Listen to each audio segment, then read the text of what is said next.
Bonjour à tous, j'espère que vous m'entendez bien. Merci à RSE de me donner l'opportunité de modérer ce webinaire. Juste une petite correction, maintenant je ne suis plus analyste ESG sur les institutions financières, je suis consultante ESG sur plusieurs secteurs en général et je coordonne aussi l'expertise droits de l'homme au sein de Vigeo Eiris. Donc pour vous donner juste deux mots sur ce que fait Vigeo Eiris, c'est une agence internationale indépendante de recherche et services ESG à destination des investisseurs, des organisations privées, publiques et associatives. Donc notre cœur de métier consiste à évaluer l'intégration de facteurs ESG dans la stratégie et dans les opérations des entreprises.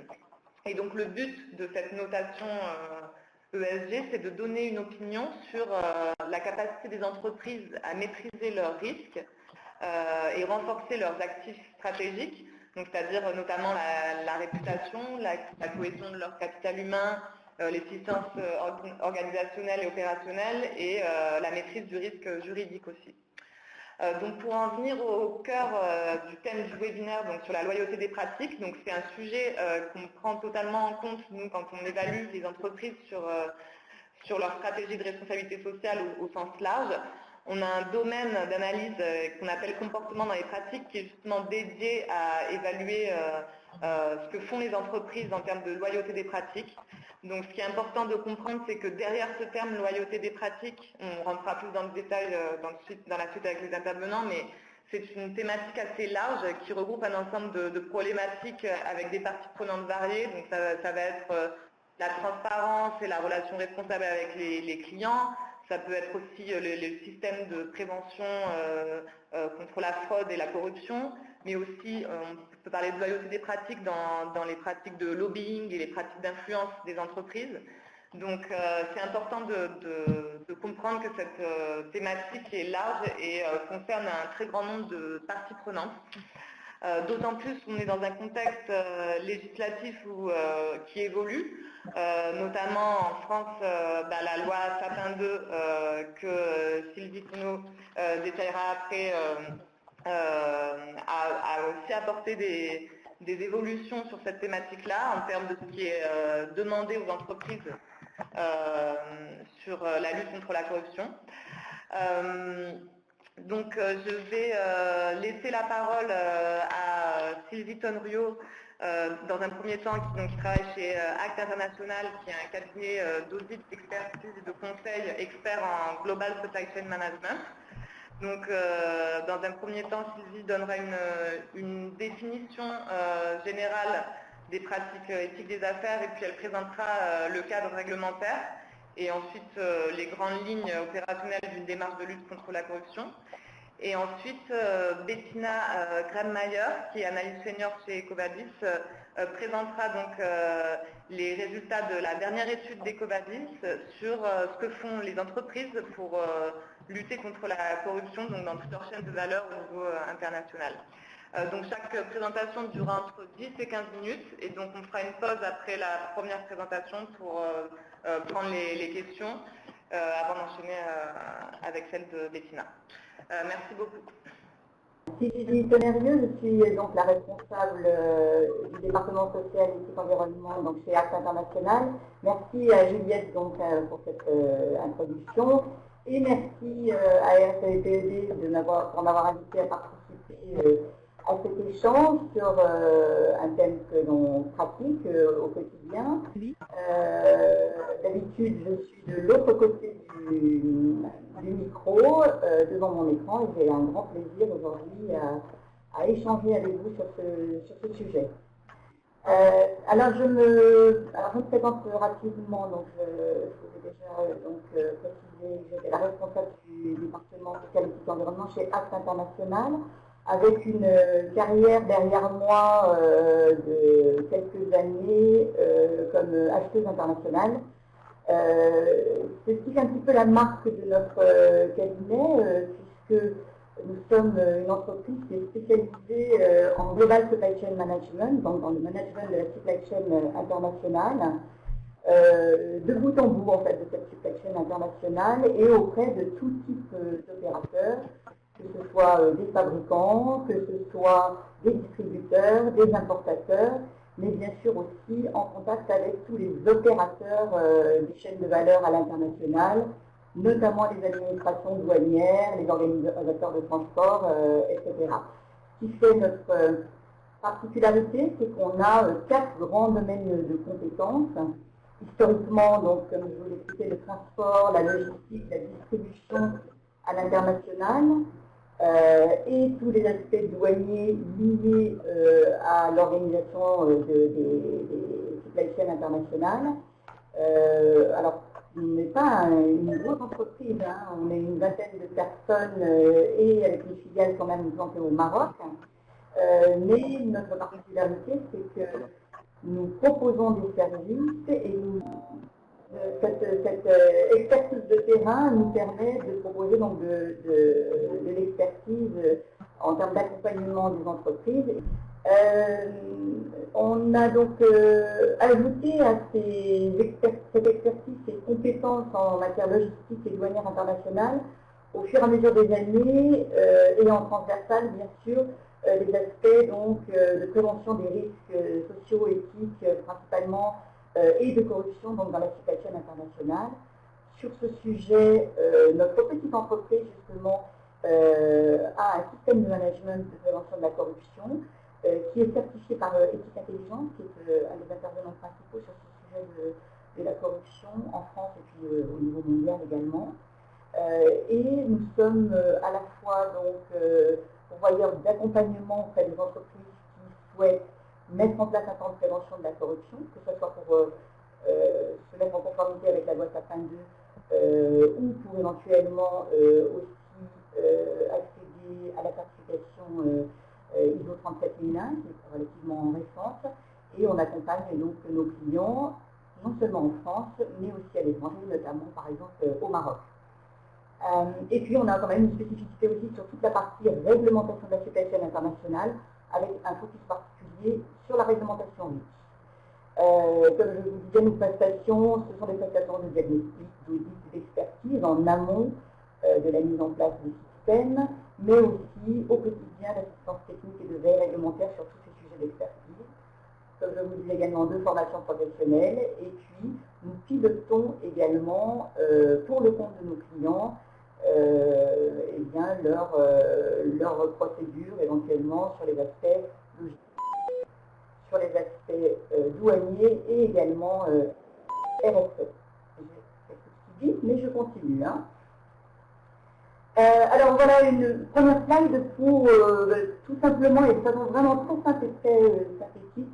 Les autres intervenants pourront bien entendu compléter cette définition, mais je garde en tête que nous nous adressons aussi beaucoup à des PME, donc voire des toutes petites entreprises, voire des TPE. Et donc pour moi, eh bien, la loyauté des pratiques, c'est tout simplement le fait d'adopter un comportement éthique, impartial, responsable dans les affaires hein, que l'on a avec d'autres partenaires, et notamment aussi bien sûr vis-à-vis des parties prenantes, en interne dans l'entreprise et en externe, notamment auprès des clients et fournisseurs.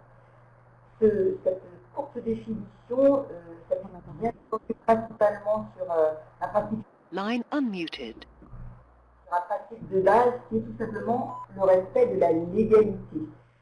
Qu'est-ce qu'on attend de vous si vous êtes une entreprise qui respecte la loyauté des pratiques? C'est en premier lieu de respecter la légalité dans votre pays d'opération, mais aussi dans l'ensemble de votre chaîne de valeur.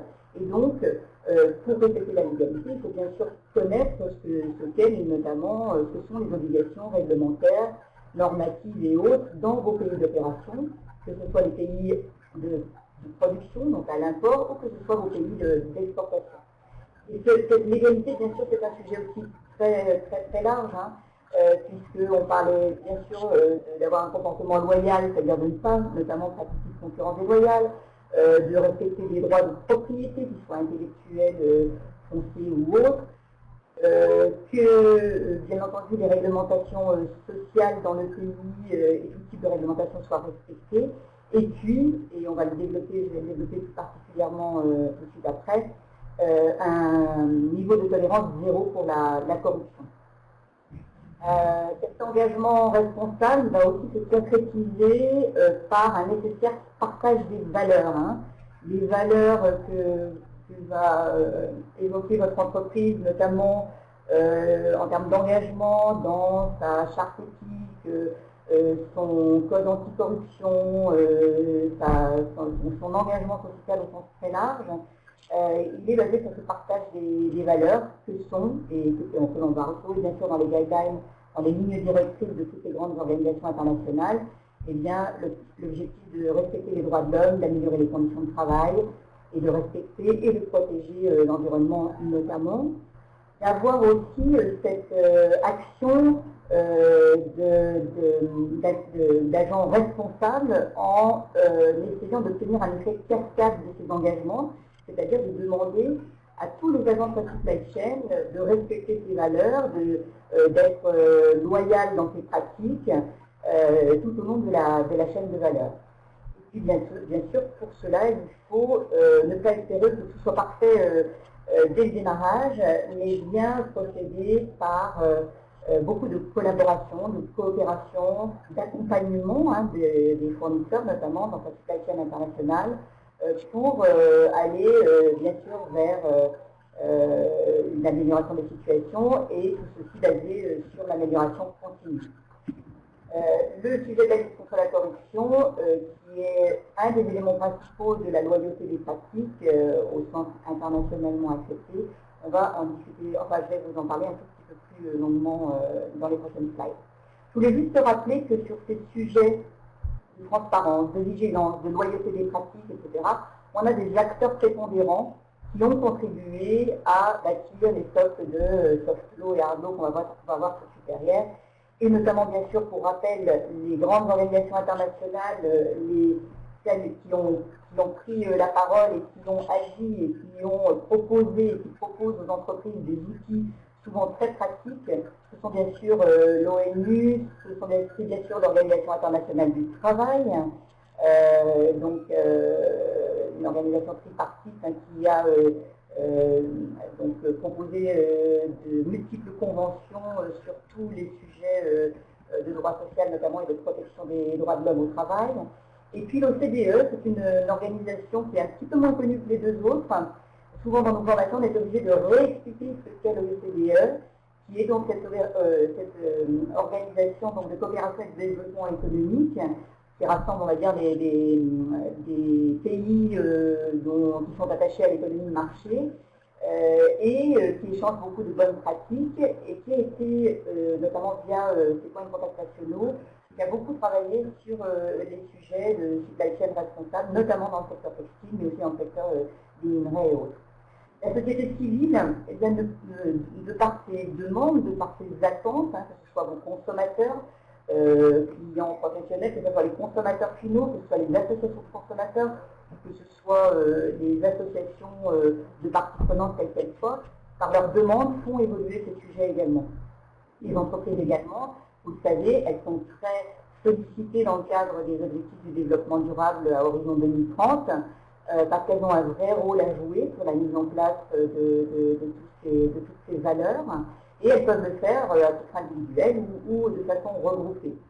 Les États, bien entendu, des groupes d'États type l'Union européenne qui vont légiférer sur ces sujets, et puis on les appelle, moi de temps en temps je peux les appeler les poils à gratter de tous ces sujets RSE à l'international, mais qui ont un rôle primordial, essentiel, qui sont des diminutifs de nos consciences et qui vont aller avec des outils différents, avec des stratégies différentes, interroger les responsables de ces sujets pour demander un petit peu justement des comptes et des explications.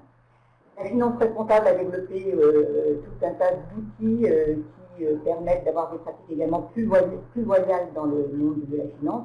Et enfin, les organisations de normalisation qui vont développer toute une série de normes que les entreprises vont pouvoir utiliser dans leur boîte à outils pour mettre en place des politiques et des procédures de vigilance. Alors, je fais toujours référence, je ne sais pas si la slide est très visible parce que ça déborde un petit peu en dehors des cadres.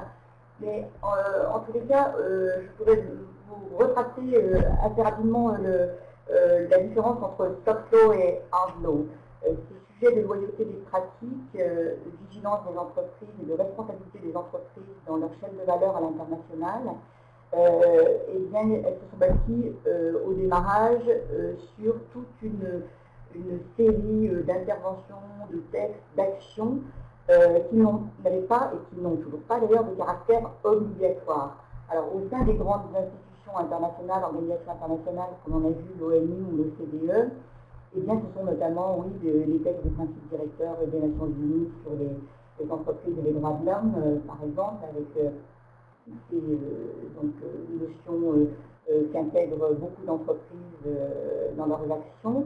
Ce sont des guidelines de l'OCDE pour les entreprises multinationales, donc des guidelines qui deviennent maintenant un peu plus sectorielles.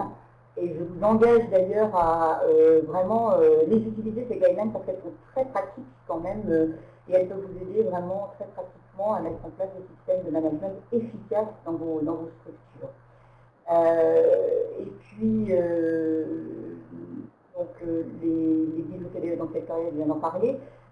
En ce qui concerne les organismes de normalisation, donc principalement ISO, il y a donc de multiples normes que certains d'entre vous utilisent peut-être, qui ne sont pas des normes obligatoires, qui ont été développées, notamment l'ISO 26000, bien sûr que beaucoup d'entre vous connaissent et utilisent, mais plus récemment, l'ISO 20400 donc, sur les achats responsables, qui est une déclinaison plus approfondie de l'ISO 26000 donc, dans les procédures achats de vos entreprises, et l'ISO 37001 qui est la toute récente loi sur norme sur les systèmes de management anticorruption. Et puis, un peu moins connu par ceux qui ne sont peut-être pas très familiers avec les sujets RSE dans la supply chain internationale, la SAI 1000, qui est pour le moment, jusqu'à aujourd'hui, l'unique norme référente internationale sur la conformité sociale en fait des entreprises. Comme on disait également, les entreprises ont eu leur rôle à jouer et ont contribué à ce sorte de soft law, alors notamment en écrivant leur code de conduite, qui peuvent être dans certains cas utilisés par des juges qui seraient amenés à se saisir de certains dossiers pour estimer justement et mesurer l'engagement des entreprises, donc ils deviennent carrément une preuve juridique d'un engagement sur les valeurs RSE. Les entreprises qui peuvent aussi rejoindre des initiatives d'entreprises plus larges, comme par exemple très connu CEDEX ou Amphory avec les outils BSCI. Petite parenthèse pour info, Acte International, notre entreprise est le coordinateur pour la France de l'Amphory BSCI. Et puis aussi les entreprises peuvent rejoindre des initiatives de leur secteur d'activité. Là j'ai mis en logo ASI qui est sur le secteur de l'aluminium, mais vous en connaissez bien d'autres, CARE dans les chimiques ou dans le secteur chimique ou autre. Et puis les labels, les certifications, donc tous ces cahiers des charges qui ont été développés par des ONG, par des associations ou autres pour bien justement servir d'outils à des entreprises qui veulent maîtriser leurs risques sur les aspects environnementaux ou sociaux dans leur chaîne de valeur. Donc voilà tout ce qui constitue la soft law.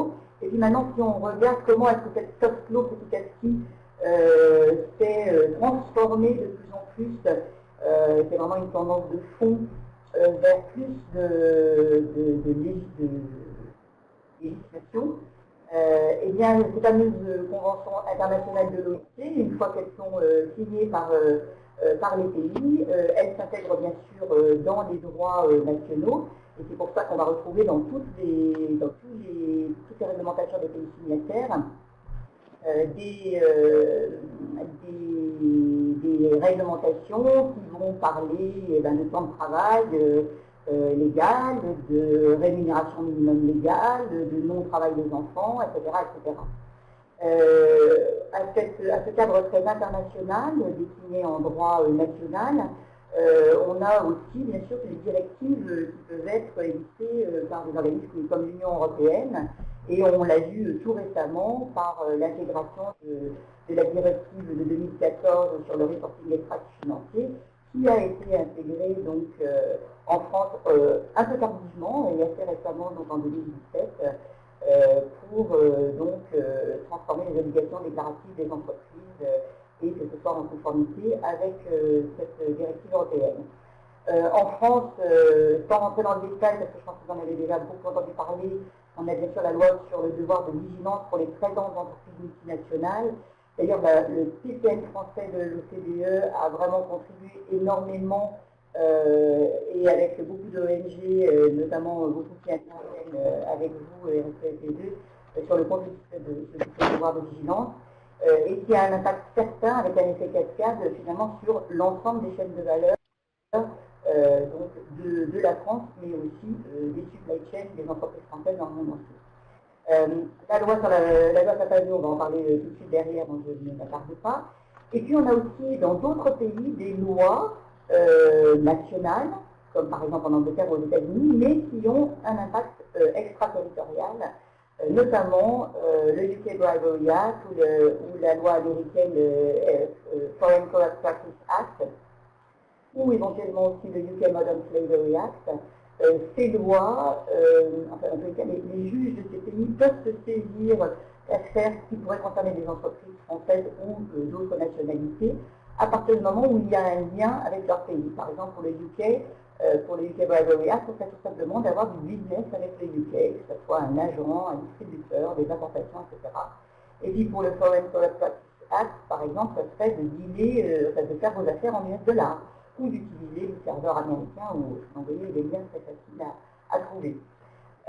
Bien sûr que dans ce socle de Harlow est aussi constitué par tout ce qui est développé au niveau des États, cette fois-ci, un peu partout dans le monde, en termes de loi anticorruption. Alors, à force de scandales de corruption dans tous les pays, scandales politiques ou scandales privés, voire très souvent un mix des deux, eh bien, se sont développées des lois anticorruption un peu dans tous les pays.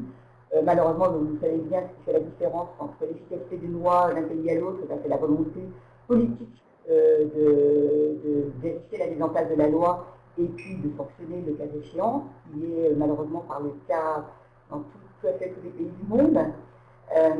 Et enfin, je terminerai donc par ce projet aussi, sans rentrer là non plus dans le détail, je pense que d'ailleurs RSLP2 sera peut-être plus à même que moi d'en commenter éventuellement le contenu s'il y a des questions, mais vous savez qu'il y a donc un projet de traité au sein des Nations Unies pour justement donner un cadre un peu plus réglementaire à la responsabilité des multinationales dans les chaînes de valeur internationales et notamment les actions sur les droits humains. Et là, on sera très en phase avec le devoir de vigilance, entre guillemets, à la française. Je voulais juste vous signaler avec cette courte slide qu'en fait, il y a une approche très similaire à toutes ces réglementations, ces plans d'action, et notamment avec les deux lois françaises sur la vigilance et sur les plans de prévention de corruption, sur la prévention de la corruption, et qu'on demande aux entreprises, en fait, avant toute chose, une application du management de l'entreprise, de la direction au plus haut niveau. On demande à ce que l'entreprise, avant de mettre en place un système, d'écrire ses valeurs, elle sache précisément où se situent ses risques. D'abord, par cartographier sa propre supply chain pour bien la comprendre, cette supply chain, et en évaluer les risques environnementaux. Ensuite, seulement pouvoir formaliser ses engagements, déterminer ce que sont ses valeurs principales et sur quoi elle souhaite vraiment avoir un impact positif. Ces engagements sont formalisés, ils sont diffusés et on met en place des outils de contrôle et de reporting pour ensuite les adapter s'ils ne sont pas suffisamment efficaces et pouvoir ensuite les analyser et faire du reporting soit en interne, soit auprès de sa chaîne de valeur, soit lorsqu'il y a bien sûr des obligations légales. Et puis, en continu, on forme, on sensibilise les collaborateurs sur ce sujet, et puis on sensibilise également ses parties prenantes, et notamment bien sûr ses fournisseurs. Et tous ces systèmes, vous voyez, les valeurs un petit peu autour de tout ça, c'est basé sur des exigences de transparence, de traçabilité, d'amélioration continue, d'engagement et justement de loyauté des pratiques. Donc la loi 2, certains d'entre vous connaissent le contexte de cette loi. Il s'agissait donc d'un projet de loi du dernier gouvernement socialiste, donc, qui a été voté en décembre 2007, qui était d'application immédiate et avec une obligation principale de mettre en place des plans de prévention de la corruption dans certaines entreprises pour 6 mois après, hein, donc dès le mi-juin 2017. Le contexte en fait, de cette loi, c'est que le gouvernement français en avait un petit peu marre en fait, de voir les fleurons de son industrie condamnés notamment par le juge américain avec ce que proposait le FCPA à de très très lourdes amendes par centaines de millions de dollars. Et bien sûr, ces amendes allaient dans les caisses du Trésor américain. Et puis la France aussi se faisait un peu taper sur les doigts par l'OCDE, puisque l'engagement français était encadré par l'OCDE, qui trouvait que, eh bien, justement, il n'y avait pas beaucoup d'entreprises françaises qui étaient condamnées pour des faits de corruption et qu'il fallait être un petit peu plus actif. Donc cette loi, elle concerne une certaine catégorie d'entreprises, donc un seuil qui est en dessous du devoir de vigilance, puisque ce sont les entreprises dont le siège social est en France, avec deux critères cumulatifs, 500 salariés et un chiffre d'affaires annuel supérieur à 100 millions d'euros. C'est une loi qui concerne également les éthiques, hein, donc c'est des établissements à vocation industrielle et commerciale. Et dans cette loi, c'est une loi très globale, hein, une loi sur la modernisation de la vie économique, on y trouve plein de choses, avec un gros chapitre sur la prévention de la corruption, mais il y a également une obligation qui concerne toutes les entreprises à partir de 50 salariés, et ça c'est l'exigence en matière de mise en place d'un système interne de recueil des alertes, notamment par rapport au statut des lanceurs d'alerte. Les responsables, eh bien, ce sont à titre personnel les personnes physiques dirigeantes de l'entreprise, et puis, bien entendu, toute la personne morale, les condamnations pouvant être donc cumulatives. Et l'objectif de cette loi, c'est pas de déterminer ce que sont les délits de corruption, parce que ça c'est déjà tout dans le code pénal suite aux signatures des différentes conventions internationales, mais c'est bien de détecter, prévenir et sanctionner la corruption. Et l'essentiel de la loi, je ne vais pas rentrer dans le détail, vous avez tout sur cette slide. C'est que déjà la loi a créé son propre gendarme, l'Agence française anticorruption. Je vous incite à aller voir sur son site tout ce qui y est présenté. Il y a beaucoup de tutoriels, beaucoup de lignes directrices qui sont très importantes, notamment lorsque vous devez déployer votre plan de prévention, parce que c'est avec toutes ces indications que les agents de la FA viendront éventuellement vous contrôler la bonne mise en place et l'efficacité de votre système. L'obligation principale, c'est donc la mise en place du plan de prévention de la corruption. Cette loi a également défini ce qu'était le statut du lanceur d'alerte à la française, donc. Elle a aussi créé de nouveaux types d'infractions, notamment celui de trafic d'influence d'agents publics à l'étranger. Et elle a donc élargi l'aspect extraterritorial des lois anticorruption en France. Elle a aussi créé la possibilité pour les entreprises qui se trouvaient condamnables, dans une situation d'être condamnées pour des faits de corruption, d'aller plaider leur cause et d'aller négocier leur niveau de condamnation auprès du procureur de la République avec une transaction pénale équitable. Et enfin, cette loi, elle intègre également des peines de mise en conformité et de sanctions financières administratives si le plan de prévention n'est pas efficace ou pas mis en place. Dans ce plan de prévention, eh bien, voilà ce qu'on y retrouve. Les obligations principales, elles sont là. D'abord, on le retrouve là, l'engagement de l'instance dirigeante. Ensuite, la formalisation de cet engagement dans un code de conduite anticorruption qui en aucun cas ne doit être, qui doit être très personnalisé, qui doit intégrer des exemples précis de situation pour l'entreprise, qui doit donner plein d'illustrations, qui n'est pas qu'une liste d'obligations juridiques. Un dispositif d'alerte interne donc, qui doit être là aussi efficace, ouvert aux collaborateurs en interne et au plus large également en externe. La cartographie des risques, qui est bien sûr la base également de ce système pour mettre en place un bon code de conduite, une bonne procédure. Il faut bien sûr une bonne cartographie. Des procédures d'évaluation des tiers. Et dans les tiers, pour information, il y a aussi les clients, vos clients dans vos entreprises. Des procédures, donc renforcer les procédures de contrôle comptable et puis bien sûr toutes les procédures d'audit interne. Former en interne et notamment former vos collaborateurs qui sont exposés au risque de corruption et sensibiliser tous les acteurs de la supply chain sur ce sujet. Et puis, bien sûr, intégrer une politique de sanctions disciplinaires, sachant donc que ce plan de prévention est intégré dans votre règlement intérieur et doit être également validé donc, par les instances de représentation dans votre entreprise. Voilà, et pour moi, pour terminer cette présentation, cette première intervention, l'impact sur les PME TPE, le voilà un petit peu résumé. Certes, les PME TPE, vous l'avez compris, ne sont pas directement concernés par ces nouvelles lois et ces exigences de loyauté des pratiques de façon donc obligatoire, mais par contre par cet effet de cascade, par la demande de leur d'ordre, qui eux peuvent être impactés, elles vont nécessairement au minimum avoir besoin de se renseigner et d'avoir une veille sur ce sujet, et également quand même de mettre en place, d'adapter un minimum leur politique et procédure pour pouvoir répondre aux demandes de leurs clients. Pourquoi? Parce qu'elles appartiennent aux chaînes de valeur de ces grandes entreprises.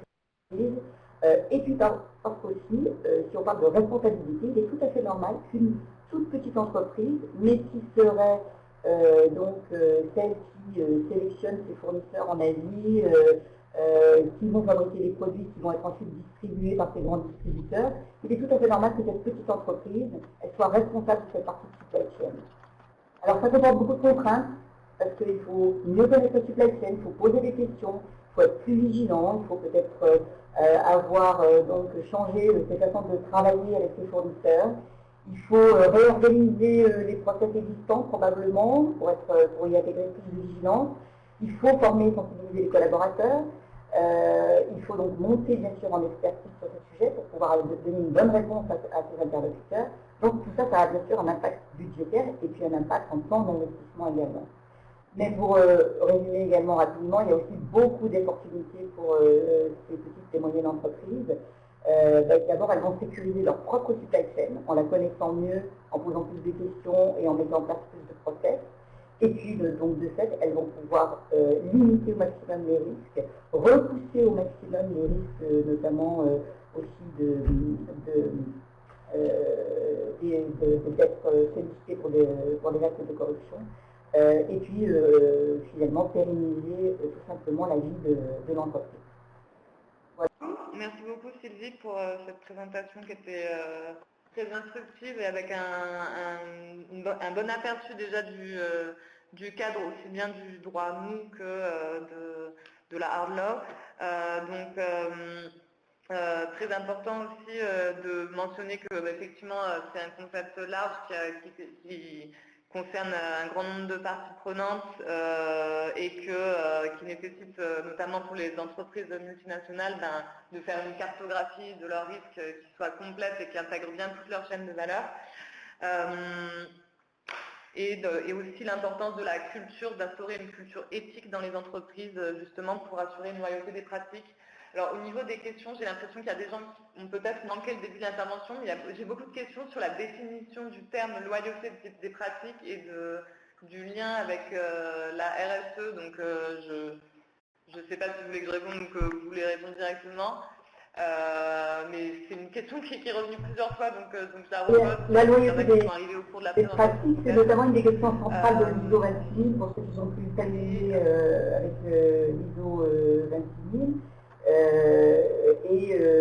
Donc ça recouvre plusieurs enjeux pour l'entreprise, notamment le respect des droits de l'homme, le respect de la légalité, comme je l'ai dit tout à l'heure, ces exigences de transparence, de traçabilité, de pouvoir répondre correctement aux attentes des consommateurs notamment, et puis puis d'être loyal dans les affaires, loyal dans ses relations avec ses partenaires de business, mais également avec de maîtriser aussi tous les impacts négatifs sur les parties prenantes autour de l'entreprise.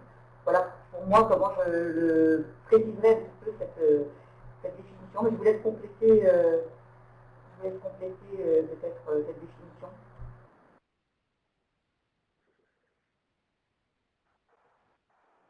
J'ai une autre question qui peut compléter justement pourquoi la loyauté est importante pour les employeurs en période de récession et comment garantir la loyauté dans une démarche RSE. Donc si je peux aussi fournir quelques éléments, ce qui est important de comprendre, c'est qu'assurer justement des pratiques éthiques, un comportement éthique dans toutes ces relations avec les parties prenantes que peut avoir une entreprise, c'est pas quelque chose qui a un impact uniquement sur la réputation de l'entreprise, mais il y a un vrai risque si les entreprises ne préviennent pas, n'ont pas de dispositif pour prévenir le risque de corruption dans leurs activités. Il y a un risque opérationnel, déjà parce que dans toute leur relation avec leurs fournisseurs, leur chaîne de valeur, etc., il faut qu'elles soient en mesure d'identifier et de prévenir ces risques de corruption. Il y a un risque aussi juridique. Il y a beaucoup d'entreprises qui peuvent être condamnées justement pour des pratiques qui ne sont pas éthiques et qui ne sont pas conformes à la loi. Donc il faut vraiment comprendre que c'est pas c'est pas une démarche qui relève que du volontarisme des entreprises, mais c'est vraiment quelque chose que c'est un devoir des entreprises de mettre en place des dispositifs de lutte contre la corruption et d'avoir un comportement éthique dans leur pratique. Comme autre question, comment mesurer l'impact sur ces parties prenantes? Je ne sais pas si vous voulez répondre, Sylvie. Je n'ai pas très bien compris. Est-ce que vous pouvez préciser la question? L'impact sur les parties prenantes, de toute façon, d'une mise en place d'une politique RSE qui intègre la loyauté des pratiques, le respect des droits de l'homme, etc., il est un petit peu dans la définition, c'est-à-dire qu'il y aura donc une meilleure maîtrise des éventuelles conséquences négatives de l'activité de l'entreprise sur ses parties prenantes, que ce soit au niveau environnemental, donc au niveau humain. Il y aura un impact direct, bien sûr. Si les parties prenantes, ce sont les partenaires commerciaux de l'entreprise, eh bien, il y aura un impact parce qu'on va leur demander bien sûr sûrement de monter en compétences, mais on va les intégrer dans cet objectif global de sécurisation de sa chaîne de valeur et donc de pérennisation de leurs propres entreprises. C'est vraiment l'objectif à terme, c'est que tous les acteurs de la supply chain soient le plus autonomes possible sur ces sujets pour qu'ils l'intègrent dans leur stratégie d'entreprise.